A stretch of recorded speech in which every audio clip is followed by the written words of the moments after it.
Hello बच्चों, नमस्कार। आप सभी का बहुत बहुत स्वागत है आज की इस क्लास में। आज की क्लास में हम लोग जो है सेल कोशिका को जो है पढ़ने वाले हैं।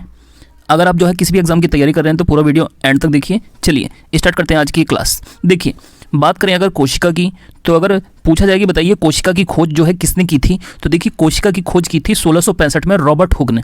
रॉबर्ट हुक नाम के जो है साइंटिस्ट थे। इन्होंने क्या किया, सबसे पहले जो है कोशिका की खोज की, और इन्होंने जो कोशिका को खोजा था वो कोर के अंदर जो है खोजा था, और इन्होंने एक मृत कोशिका की खोज की थी। इसको हम आगे जो है समझेंगे कि मृत कोशिका और जीवित कोशिका जो है क्या होती है जो है, ठीक है। देखिए, इसके अलावा बात की जाए अगर कोशिका के सिद्धांत की, तो देखिए कोशिका का जो सिद्धांत दिया था वो स्लाइडन और स्वान नाम के साइंटिस्ट ने दिया था, वैज्ञानिक ने दिया था। कोशिका का सिद्धांत मतलब सेल थ्योरी किसने दी थी बच्चों? स्लाइडन और स्वान ने। और पहला कोई पॉइंट जो मैंने बताया है वो ये है कि कोशिका की खोज की थी रॉबर्ट हुक ने 1665 में। दोनों ही बातें जो है बहुत ही ज़्यादा इंपॉर्टेंट हैं। चलिए नेक्स्ट पॉइंट देखते हैं जो है। देखिए, अगर बात की जाए कि बताइए कोशिका क्या है, तो देखिए कोशिका है जीवन की सबसे छोटी कार्यात्मक व संरचनात्मक इकाई। ये पॉइंट एग्जाम में जो है बार बार रिपीट होता है कि बताइए जो जीवन की सबसे छोटी कार्यात्मक व संरचनात्मक इकाई है, structural and functional unit, that is cell. Cell मतलब कोशिका, ठीक है। इसके अलावा देखिए, बात की जाए अगर कोशिका का अध्ययन क्या कहलाता है, तो देखिए वो पॉइंट यहाँ पे लिखा नहीं है, लेकिन मैं आपको बता देता हूँ कि कोशिका का अध्ययन कहा जाता है बच्चों साइटोलॉजी। क्या कहा जाता है? साइटोलॉजी। कोशिका के बारे में हम लोग जो है साइटोलॉजी के अंदर पढ़ते हैं। That is very important for your exam. तो साइटोलॉजी में क्या पढ़ते हैं बच्चों? कोशिका का अध्ययन। आगे चलते हैं, आगे कुछ और पॉइंट देखते हैं। देखिए, अगर बात की जाए कि बताइए कि जो है विश्व में जो है सबसे छोटी कोशिका किसके अंदर पाई जाती है, तो देखिए जो सबसे छोटी कोशिका होती है वो माइक्रोप्लाज्मा के अंदर पाई जाती है। सबसे छोटी कोशिका अगर एग्जाम में पूछा जाए तो माइक्रोप्लाज्मा की, बहुत ही ज़्यादा इंपॉर्टेंट पॉइंट है ये। नेक्स्ट देखिए, अगर पूछा जाए कि बताइए सबसे बड़ी कोशिका किस में उपस्थित होती है, तो देखिए जो विश्व में सबसे बड़ी कोशिका पाई जाती है वो पाई जाती है शुतुरमुर्ग के अंडे की। शुतुरमुर्ग का जो अंडा होता है ऑस्ट्रिच एग, उसकी कोशिका जो है सबसे बड़ी मानी गई है, ठीक है। और शुतुरमुर्ग आपको पता होगा जो है ये सबसे बड़ा पक्षी भी है जो है, और सबसे छोटा पक्षी होता है बच्चों हमिंग बर्ड। इसके अलावा देखिए अगर पूछी जाए कि बताइए सबसे लंबी कोशिका, लॉन्गेस्ट सेल कौन सी होती है, तो दैट इज तंत्रिका तंत्र। जो तंत्रिका तंत्र की कोशिका होती है उसको सबसे लंबी कोशिका माना गया, मतलब नर्वस सिस्टम, ठीक है। तंत्रिका तंत्र की इकाई न्यूरॉन होता है, तंत्रिका तंत्र का अध्ययन जो है न्यूरोलॉजी कहलाता है। तो ये भी बातें आपको जो है पता होनी चाहिए। इसके अलावा देखिए जो नेक्स्ट पॉइंट है, मानव शरीर में सबसे छोटी कोशिका कहाँ पाई जाती है, तो देखिए मानव शरीर में जो सबसे छोटी कोशिका पाई जाती है वो होती है बच्चों स्पर्म या शुक्राणु के अंदर। यहाँ पर जो है सबसे जो है छोटी कोशिका पाई जाती है स्पर्म या शुक्राणु में। चलिए आगे देखते हैं। इसके बाद हमारा नेक्स्ट पॉइंट देखिए, अगर पूछा जाए कि बताइए मानव शरीर में जो है सबसे बड़ी कोशिका कौन सी होती है, तो वो अंडाणु की होती है, जिसको ओवियम बोला जाता है।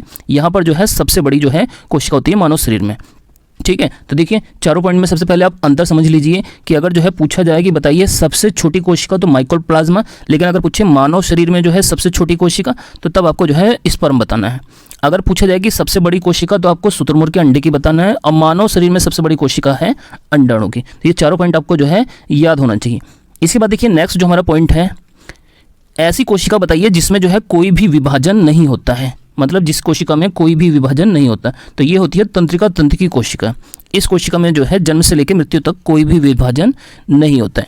अगर बात की जाए कि सबसे अधिक विभाजन या सबसे जल्दी जल्दी किसका जो है विभाजन होता है, तो वो होता है यकृत या लीवर का। इसको भी आपको जो है याद कर लेना। और यकृत जो है आपको पता होना चाहिए कि ये मानव शरीर की सबसे बड़ी जो है ग्रंथि भी होता है, जो एक एक्सोक्राइन ग्लैंड होता है, बहिस्त्रावी ग्रंथि होता है। लीवर से ही जो है हमारा पित्तरस निकलता है, ये भी बात आपको जो है पता होना चाहिए। देखिए इसके बाद एक जो लास्ट पॉइंट यहाँ पे लिखा गया है उसको भी समझ लीजिए। अब देखिए सबसे हमारा जो पूरा शरीर होता है वो किससे बना होता है? कोशिकाओं से।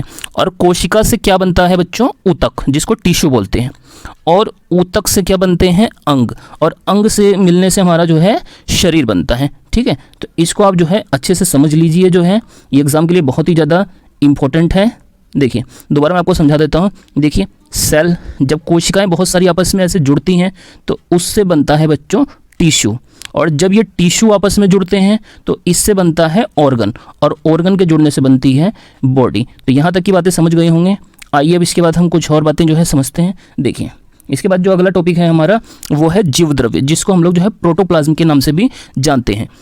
तो देखिए अगर पूछा जाए कि बताइए जीव द्रव्य का नामकरण किसने किया था, तो आपको याद रखना है पुरकिंजे। पुरकिंजे ने जो है जीव द्रव्य का नामकरण किया था। अब ये जीव द्रव्य क्या होता है, तो देखिए कोई भी जो कोशिका होती है उसके अंदर क्या होता है, कोई जो है लिक्विड होता है, ठीक है, जो क्या करता है उस कोशिका की ग्रोथ में जो है हेल्प करता है, तो उसी को हम जीवद्रव्य बोलते हैं। जीवद्रव्य देखिए क्या है, ये जीवन का भौतिक आधार है। तो अगर पूछा जाए कि बताइए जीवन का भौतिक आधार क्या है, तो वो बच्चों जीवद्रव्य है। इसके अलावा जीवद्रव्य मैंने आपको बता दिया कि ये क्या है, यह गाढ़ा रंगहीन तरल है। ये क्या है, एक गाढ़ा जो है रंगहीन और वजन युक्त जो है पदार्थ है, एक तरल है। इसके अलावा अगर बात करें हम जीवद्रव्य के प्रकार की, तो बच्चों जीवद्रव्य जो है दो प्रकार के होते हैं। एक तो होता है कोशिका द्रव्य जिसको हम साइटोप्लाज्म कहते हैं, दूसरा होता है केंद्रक द्रव्य जिसको हम न्यूक्लियोप्लाज्म बोलते हैं, ठीक है। देखिए जैसे समझिए ये कोशिका दिखाई गई है यहाँ पे, इसके अंदर जो ये बीच में आपको दिखाई दे रहा है ये होता है केंद्रक। तो इस केंद्रक के अंदर जो द्रव भरा होता है उसको हम लोग केंद्रक द्रव बोलते हैं। और ये जो केंद्रक होता है और जो ये आपको कोशिका झिल्ली दिखाई दे रही, इसके बीच में जो ये द्रव भरा हुआ है इसको बोलते हैं बच्चों कोशिका द्रव्य, ठीक है। तो ये जो है आपको बातें ध्यान रखनी। अब देखिए इसके अलावा जो हमारा नेक्स्ट पॉइंट है जीवद्रव्य की संरचना। ये जो जीवद्रव्य है प्रोटोप्लाज्म है, ये किससे बना होता है, तो देखिए इसके अंदर जो है लगभग 80% जो है जल होता है बच्चों, ये बात आपको ध्यान रखनी है। इसके अलावा अगर बात करें इसकी संरचना की, तो इसमें जो है ऑक्सीजन होता है 76%, कार्बन होता है 10.5%, 10.5%, हाइड्रोजन होता है 10% और नाइट्रोजन होता है 2.5%। अगर बात करें इसमें हम कार्बनिक और अकार्बनिक यौगिकों की, तो इसके अंदर कार्बनिक और अकार्बनिक और कार्बनिक यौगिकों का अनुपात होता है बच्चों 81:19, 81:19 जो है इसमें कार्बनिक और अकार्बनिक यौगिकों का अनुपात होता है। इसके अलावा अगर बात करें जो है कुछ और इम्पोर्टेंट पॉइंट की, तो देखिए जो मृत कोशिका की खोज की गई थी वो की गई थी रॉबर्ट हुक के द्वारा। मैंने आपको पहले ही बताया था कि जो सबसे पहले रॉबर्ट हुक ने कोशिका की खोज करी थी 1665 में, तो वो जो है मृत कोशिका में उन्होंने खोजा था कॉर्क के अंदर। इसके अलावा अगर बात की जाए जीवित कोशिका की खोज किसने की थी, तो देखिए बच्चों जीवित कोशिका की खोज की थी ल्यूवेनहॉक ने। तो ये एग्जाम में पूछा जा सकता है कि बताइए डेड सेल की खोज किसने की, रॉबर्ट हुक ने, और जीवित कोशिका की खोज किसने करी थी, ल्यूवेनहॉक ने, ठीक है। तो ये था हमारा आज का एक इम्पोर्टेंट जो है सेशन। अगर आपको ये वीडियो अच्छी लगी है तो आप इस चैनल को जो है सब्सक्राइब कीजिए, और किसी भी एग्ज़ाम की अगर आप तैयारी कर रहे हैं तो इस चैनल को जो है सब्सक्राइब कर लीजिए, जिससे आपको इसी प्रकार की और भी वीडियो की जो है लेटेस्ट जो है इन्फॉर्मेशन और नोटिफिकेशन जो है मिल सके। मिलते हैं नेक्स्ट वीडियो में।